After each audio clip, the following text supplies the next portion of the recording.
A paz do Senhor Jesus Cristo, meus amados irmãos e ouvintes da palavra do Senhor nosso Deus, que Deus os abençoe, rica e abundantemente.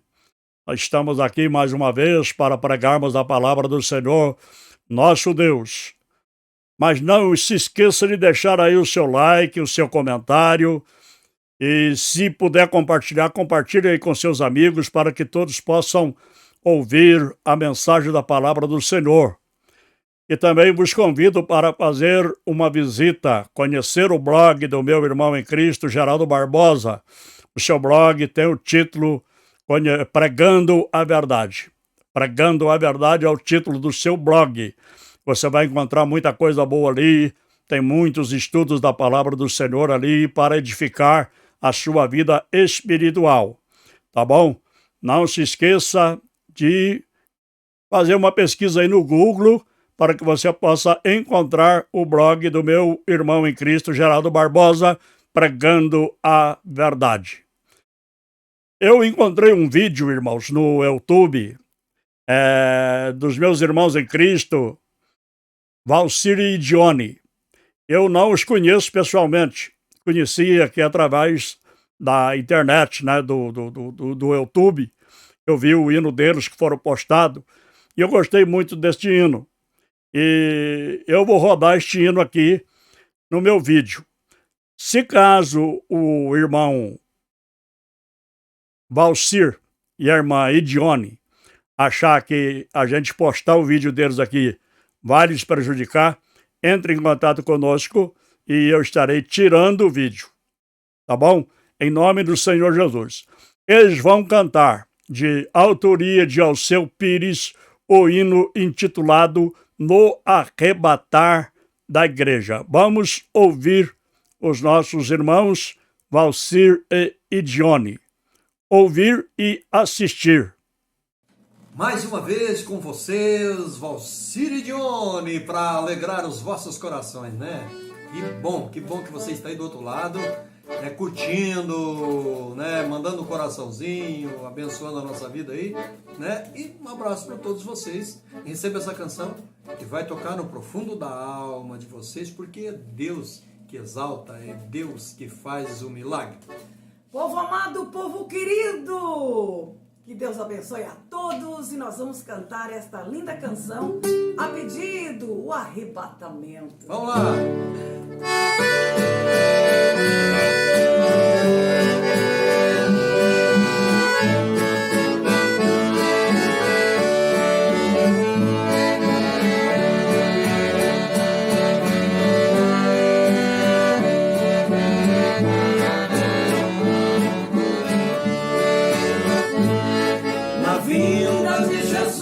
Quantas surpresas, tristezas e pavor pra quem ficar. Notícias e manchetes nos jornais, no rádio e a televisão no ar. Um acontecimento nunca visto, em breve o mundo irá passar. Aquele que zombou e riu de nós, desesperado põe-se a perguntar: o que aconteceu à minha esposa? No leito só ficou o seu lugar. Na firma meu colega que era crente sumiu e ninguém sabe onde está. O filho não regressou para casa, o esposo desapareceu do lar. É tamanha a destruição,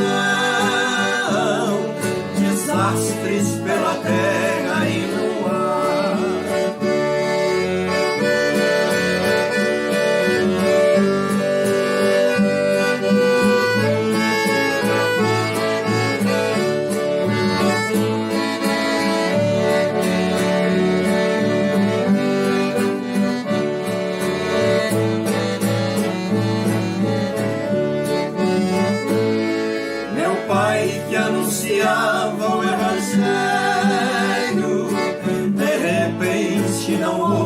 mais falar. Mamãe que era crente me amava, nem teve tempo para me abraçar. Os crentes cultuavam na igreja, ficaram só os bancos no lugar. Nas conduções sumiram passageiros, e quem ficou não sabe explicar. Mas vai aparecer quem já foi crente, só estes é quem poderão falar. O que vocês acabaram de ouvir, eu mesmo já usei muito pregar. Fiquei porque desviei-me do Evangelho, arrependido posso afirmar.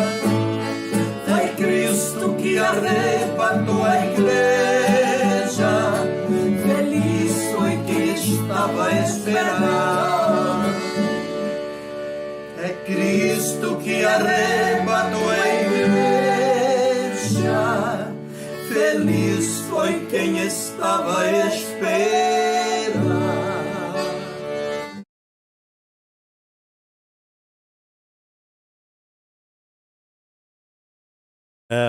Nós acabamos de ouvir aí e assistir os nossos irmãos Valcir e Idione. Eu estava falando aqui, irmãos, o microfone desligado, né? Vocês não iam ouvir nada aí, né?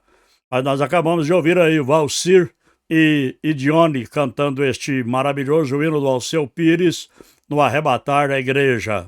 E brevemente nós sabemos que isto vai acontecer. Jesus vai voltar para buscar o seu povo, para buscar a sua igreja, para levar os seus servos para a sua glória. Louvado é o nome de Jesus e bem-aventurados são aqueles que estão aguardando o arrebatamento da igreja, que pode acontecer a qualquer momento, né? Assim como a morte, ela é certa, também o arrebatamento é certo. Jesus prometeu voltar e buscar o seu povo. Lá em João capítulo 14, ele diz: não se turbe o vosso coração, mas credes em Deus e credes também em mim. Na casa do meu pai há muitas moradas. Se não fosse assim, eu vou teria dito: vou preparar-vos lugar. Se eu for e vos preparar lugar, virei outra vez e vos levarei para mim mesmo, para que onde eu estiver estejais vós também. Bem-aventurados são aqueles que estão preparados para o arrebatamento da igreja, que brevemente vai acontecer. Você vai encontrar muitos vídeos do Valcir e Idione aí no YouTube, tá bom? Aqui, né, aqui no YouTube. Você vai encontrar bastante vídeos, né, do Valcir e Idione aqui no YouTube. E só você fazer uma pesquisa aí, você vai encontrar vários vídeos deles cantando bastante hinos aí. Louvado seja o nome do Senhor. Vamos neste momento meditar na palavra de Deus, ler, fazer a leitura da palavra do Senhor na segunda carta do apóstolo São Paulo aos Coríntios, capítulo de número 5. Nós vamos ler a partir do versículo de número 1 até o versículo de número 10. Está aqui na minha mão a palavra do Senhor nosso Deus. Nos diz assim: sabemos que se a nossa casa terrestre deste tabernáculo se desfizer, temos da parte de Deus um edifício, casa não feita por mãos, eterna nos céus. Por isso, neste tabernáculo gememos, aspirando por ser revestidos da nossa habitação celestial. Se todavia formos encontrados vestidos e não nus, pois na verdade os que estamos neste tabernáculo gememos angustiados, não por querermos ser despidos, mas revestidos para que o mortal seja absorvido pela vida. Ora, foi o próprio Deus quem nos preparou para isto, otorgando-nos o penhor do Espírito. Temos, portanto, sempre bom ânimo. Virando a página aqui. Bom ânimo. sabendo que, enquanto no corpo estamos ausentes do Senhor, visto que andamos por fé e não pelo que vemos. Entretanto, nós estamos em plena confiança, preferindo deixar o corpo e habitar com o Senhor. É por isso que também nos esforçamos, quer presentes, quer ausentes, para ser agradáveis ao Senhor. Porque importa que todos nós compareçamos perante o tribunal de Cristo, para que cada um receba o bem ou o mal que tiver feito por meio do corpo. Amém. Amados irmãos em Cristo e ouvintes da palavra do Senhor, como sempre nós estamos aqui pregando a palavra de Deus e estamos sempre aqui dispostos a pregar a palavra de Deus assim como ela é. Está aí em cima o genuíno evangelho. E nós estamos aqui para pregarmos a genuína palavra do Senhor, nosso Deus, e nesta oportunidade eu irei pregar sobre o tribunal de Cristo. Louvado seja o nome do Senhor, nosso Deus. O apóstolo São Paulo descreve na sua primeira carta aos Coríntios, no capítulo de número 3, e versículos de número 9 até o 15, que o cristão ele é como um construtor que usa vários tipos de materiais numa construção. Assim, no sentido espiritual, o valor do seu trabalho vai depender dos materiais que usará para construir sua obra. Paulo adverte: cada um veja como edifica. Primeira carta aos Coríntios, capítulo 3, versículo 10. A construção do cristão precisa ser feita sobre um fundamento eficaz e correto e com materiais de qualidade que dê sustentação à sua vida espiritual. Nós sabemos que a nossa vida espiritual ela está fundamentada em Cristo. Não pode pôr outro fundamento. O próprio apóstolo São Paulo fala sobre isso na sua primeira carta, capítulo 3, versículo 11. Que ninguém pode pôr outro fundamento além do que já está posto, o qual é Jesus Cristo. Cristo é o fundamento da igreja. A igreja foi fundada em Cristo, não em Pedro. Então nós, como construção de Jesus Cristo, construída sobre o fundamento que é Cristo, a nossa vida espiritual está fundamentada na pessoa de nosso Senhor e Salvador Jesus Cristo. E duas palavras distintas na língua original do Novo Testamento esclarecem bem o sentido da palavra tribunal. Criterion, conforme está em Tiago, capítulo 2, versículo 6, e 1 aos Coríntios, capítulo 6, versículos 2 e 4. E também Bimá, encontrada na segunda carta aos Coríntios, no capítulo de número 5 e no versículo de número 10. O termo criterion significa instrumento ou meio para provar ou julgar qualquer coisa. Ou seja, a regra pela qual alguém julga ou o lugar onde se faz um juízo. O tribunal de um juiz ou de juízes. O termo bimá, comumente, significa uma plataforma ou um banco de assento onde o juiz julga. Havia naqueles tempos do apóstolo São Paulo, da igreja primitiva, tribunais militares e também o tribunal bimá, ou assento da recompensa, onde era especialmente utilizado nos Jogos Gregos de Atenas. Os atletas vencedores eles eram julgados perante o juiz da arena e galardoados por suas vitórias. E o apóstolo São Paulo fala ali na sua primeira carta aos Coríntios, né, que estas pessoas, eles lutavam, corriam para receber uma coroa corruptível. E nós estamos correndo, lutando nesta vida espiritual para recebermos uma coroa incorruptível. É lógico que o tribunal de Cristo não pode acontecer logo após a morte de qualquer cristão. Ele se dará por ocasião de um tempo especial e determinado depois do arrebatamento da igreja. Quando qualquer pessoa em Cristo morre, parte para a eternidade, vai para o paraíso, como Jesus disse ao ladrão, né, que estava ali na cruz, e naquele mesmo dia ele estaria com Cristo no paraíso.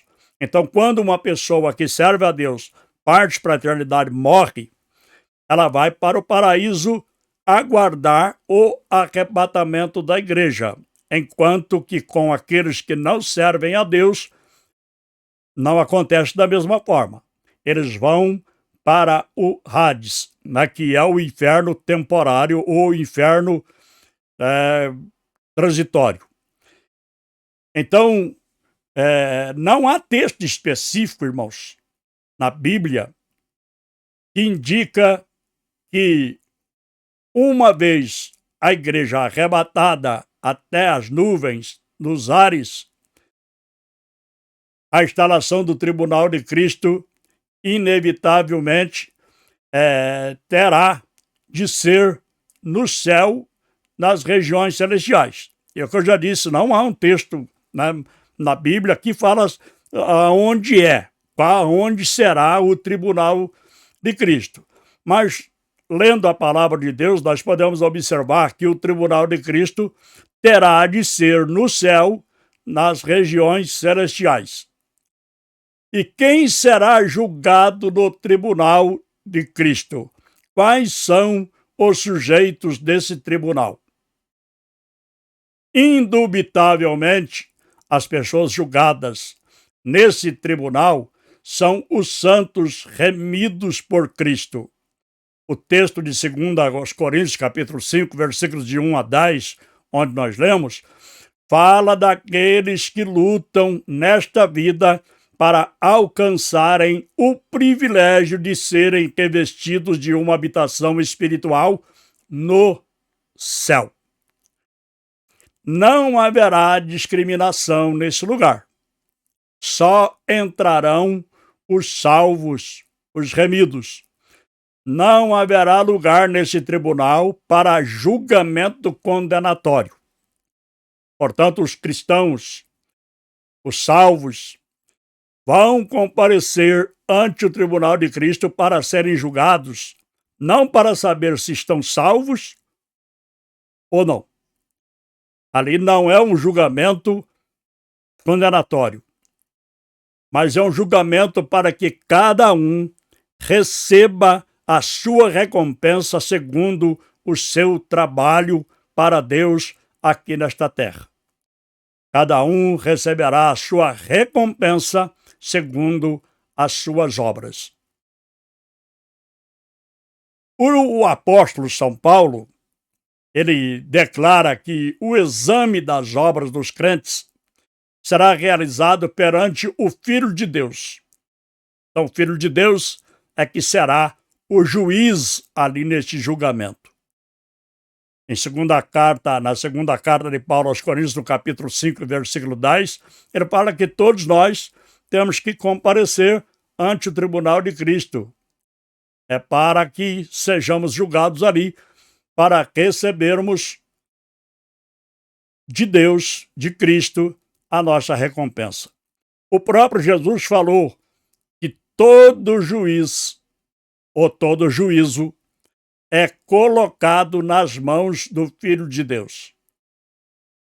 Então faz parte da exaltação de Cristo, depois de sua conquista no Calvário, receber do Pai toda a autoridade e poder para julgar.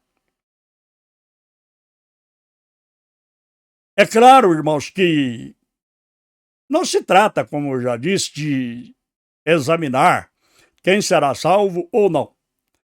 A salvação do crente implica no ato especial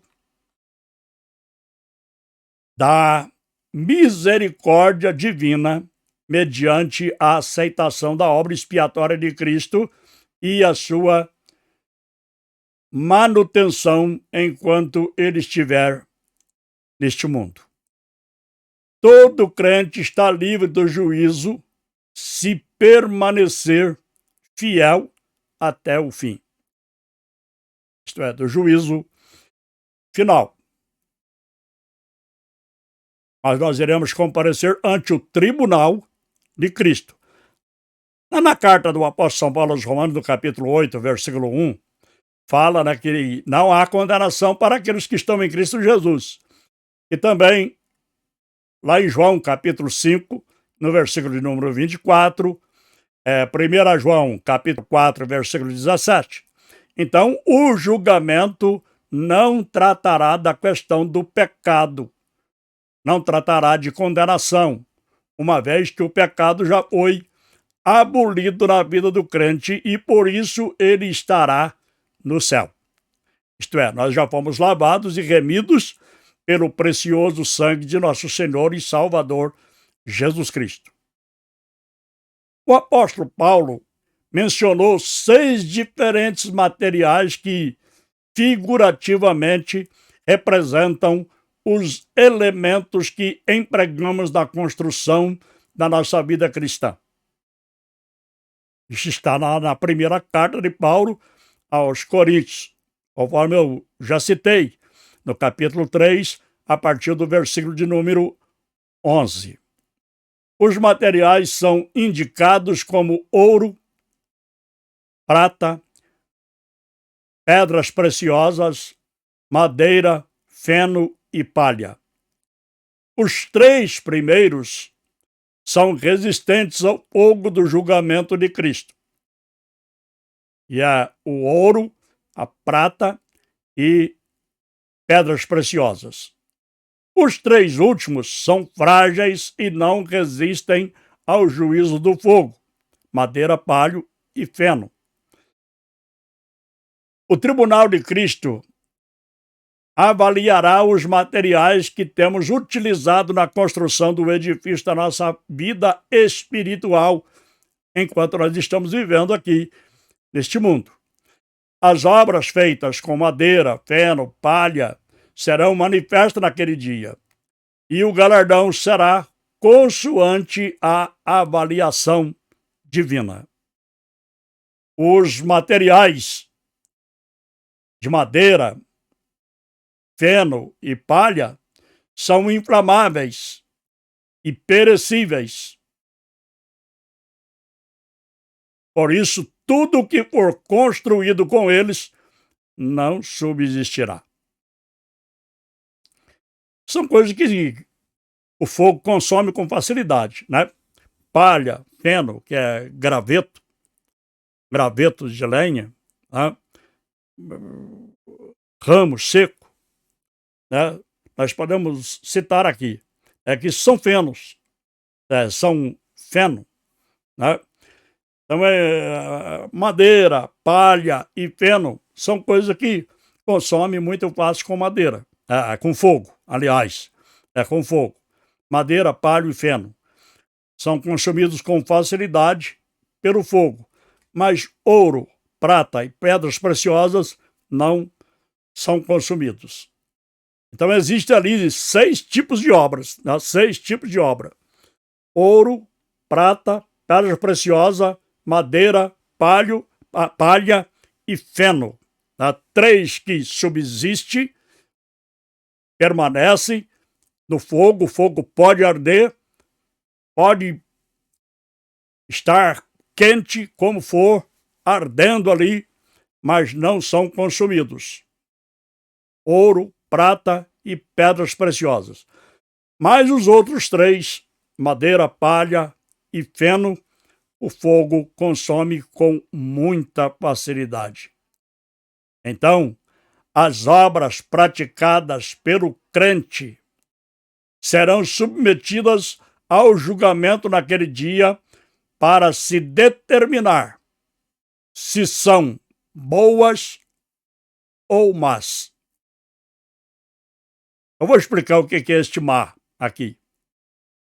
A palavra mal, na língua grega, aparece como cacos ou poneros, e ambas significam aquilo que é eticamente mal.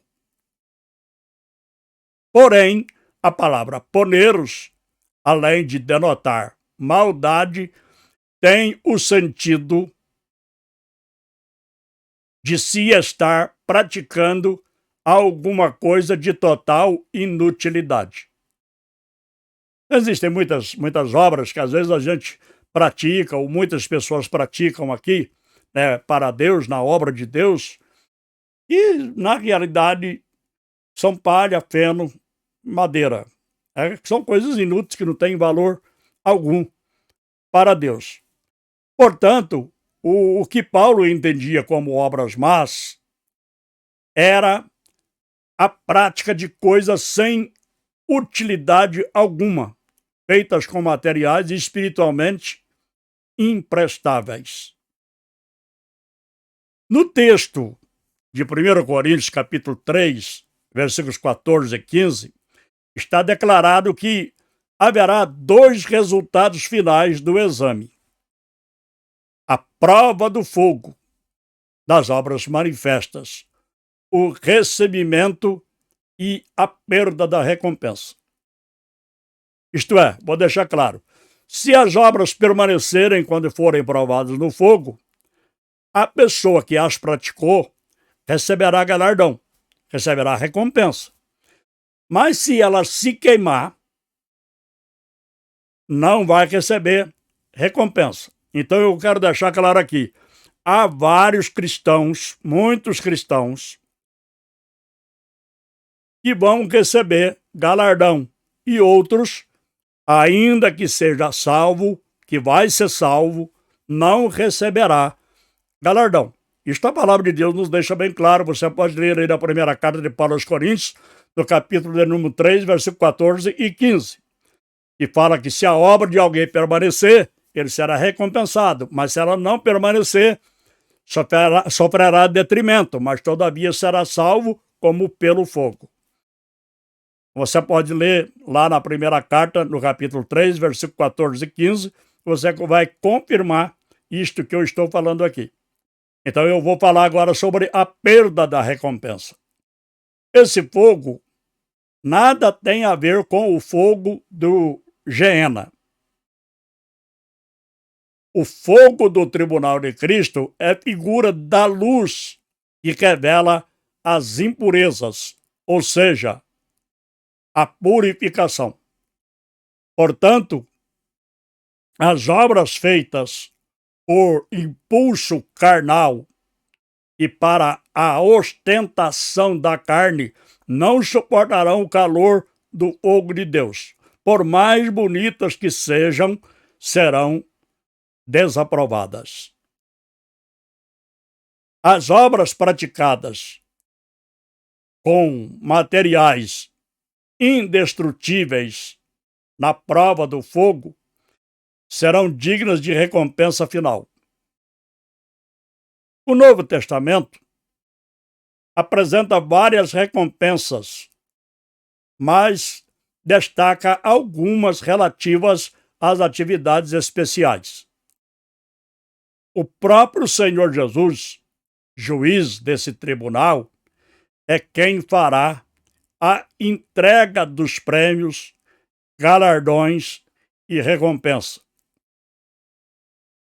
Você pode conferir aí na segunda carta, onde que nós lemos, na segunda carta de Paulo aos Coríntios, no capítulo de número 9 e versículo 6.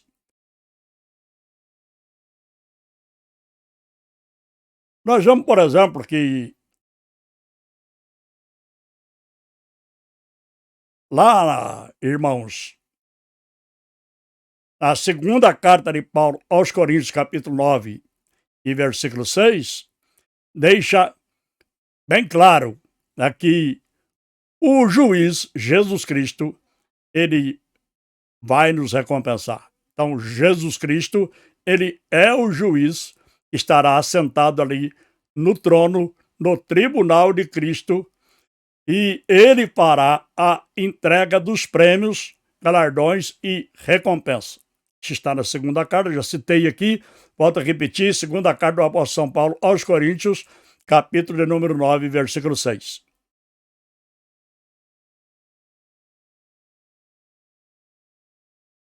Lá, irmãos, em Apocalipse, ele declara a João na ilha de Patmos, dizendo: o meu galardão, isto é, Jesus Cristo. Jesus Cristo declara a João ali na ilha de Patmos, dizendo: o meu galardão está comigo para dar a cada um segundo as suas obras. Apocalipse 22, versículo 12. O apóstolo Paulo declara também que todo crente receberá o seu louvor ou elogio do Senhor ou da parte de Deus, como está na primeira carta de Paulo aos Coríntios, no capítulo 4, no versículo de número 5. Agora nós vamos falar sobre os tipos de recompensa. O Novo Testamento usa uma linguagem especial dos tempos do primeiro século da era cristã, relativa ao tipo de galardão que os vencedores das Olimpíadas gregas e romanas recebiam como prêmio. Havia coroas de vários materiais representando o tipo de vitória conquistada por aqueles vencedores. Você pode ler a primeira carta para os Coríntios, no capítulo de número 9, versículos 24 a 25. Eu já falei, eles recebiam coroas corruptíveis. Isto é, coroa que não permanece, que não tem persistência. Mas nós, o apóstolo São Paulo fala ali, que nós estamos correndo, lutando, batalhando aqui nesta vida espiritual para recebermos uma coroa incorruptível. A vida cristã, irmãos, se constitui numa batalha espiritual contra três inimigos terríveis: a carne, o mundo e o diabo. Esta coroa é denominada também como coroa incorruptível, porque se refere à conquista do domínio do crente sobre o velho homem. Primeiramente, nós vemos a coroa de gozo. Está lá a primeira carta de Paulo aos Tessalonicenses, capítulo 2, versículos 19, e também na carta de Paulo aos Filipenses, capítulo 4, versículo 1. A palavra gozo significa prazer, alegria, satisfação. Uma das atividades cristãs que mais satisfazem o coração do crente é o ganhar almas. Isto é, praticar o evangelismo pessoal e ganhar pessoas para o reino de Deus. Na busca do gozo nesta vida, nada é comparável ao de salvar almas para Cristo, livrando-as da perdição eterna. Por isso, quem ganha almas, sábio é. Diz o sábio Salomão, está em Provérbios capítulo 11, versículo 30. Também Daniel, capítulo de número 12, versículo de número 3. Depois nós temos a coroa da justiça. Está na segunda carta de Paulo a Timóteo, no capítulo 4, versículos 7 e 8. É o prêmio dos fiéis, dos batalhadores da fé, dos combatentes do Senhor, os quais, vencendo tudo, esperam a sua vinda. Você lembra do que está escrito ali na segunda carta do apóstolo São Paulo a Timóteo, no capítulo de número 4, né, onde nós já citamos, versículos 7 e 8, após São Paulo, ele fala ali que ele combateu o bom combate,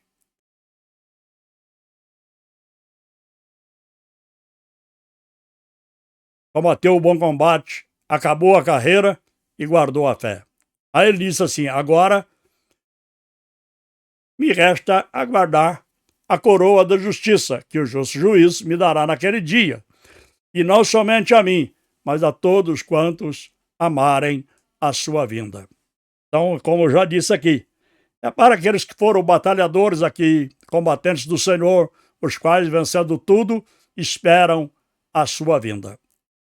Nós temos também a coroa da vida. A coroa da vida, que está em Apocalipse capítulo 2 e versículo de número 10, Tiago 1 e 12. Não se trata, irmãos, da simples vida que temos aqui neste mundo. Essa coroa é um prêmio especial porque implica conquista de um tipo de vida superior à vida terrena ou à simples vida espiritual, como a têm os anjos. É a modalidade da vida conquistada mediante a obra expiatória de Cristo Jesus, a vida eterna. É o galardão da fidelidade do crente. Nós temos também a coroa de glória. Tudo isto aqui que eu estou citando, essas coroas, são recompensa que os salvos que praticaram obras que não perecem, que não serão queimadas pelo fogo, vão receber.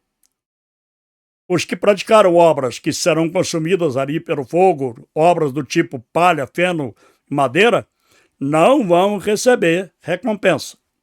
Agora eu quero deixar claro também que estas coroas aqui não são coroas no sentido literal, que alguém vai colocar na cabeça, não. É uma recompensa espiritual. Tá bom? É uma recompensa espiritual e não é coroa no sentido literal. Então, certos eruditos na Bíblia, pessoas que têm alto conhecimento da Bíblia Sagrada, entendem que esta coroa é o galardão dos ministros fiéis que promoveram o reino de Deus na terra sem esperar recompensa material. Estou falando de quê?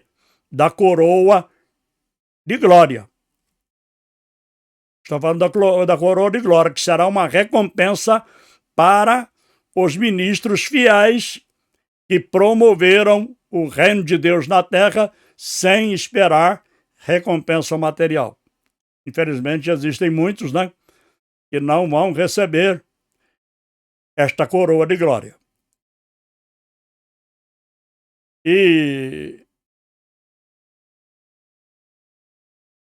irmãos, a lição maior que aprendemos acerca do tribunal de Cristo consiste em atentarmos diligentemente para a nossa responsabilidade individual como cristãos no que se refere às ações, tanto as de caráter social quanto as espirituais praticadas em benefício do reino de Deus. Então, todos nós que somos servos do Senhor, devemos nos importar com a nossa recompensa na glória. Então, precisamos praticar obras do tipo ouro, prata e pedras preciosas.